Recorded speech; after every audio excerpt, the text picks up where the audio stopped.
నేను MA BEd చదువుకున్నా. తెలంగాణ ఉద్యమంలో కాకతీయ యూనివర్సిటీలో ఒక ఆడపిల్లగా పోలీస్ స్టేషన్ పాలైన కూడా నేను ఎన్నో లాఠీ దెబ్బలు తిన్నా. నా కుడికాలు ఇరిగింది.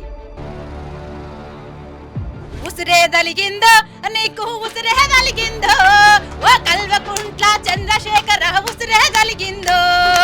ప్రజా సమస్యల పక్క నడితిరి యజ్ఞయాగాలతో గడుపుతుంటిరి. ఇదేమి పార్టీ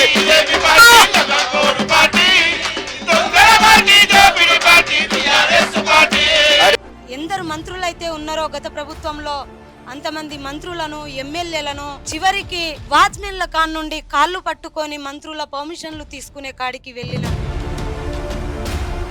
సోనియమ్మ ఎలాగో రేవంత్ రెడ్డి సార్ కూడా ఈ కళాకారులను ఈ క్యూ న్యూస్ ద్వారా మా గోసలు ఆడబిడ్డల గోసలు ఆలకించాలని కోరుకుంటున్నాం.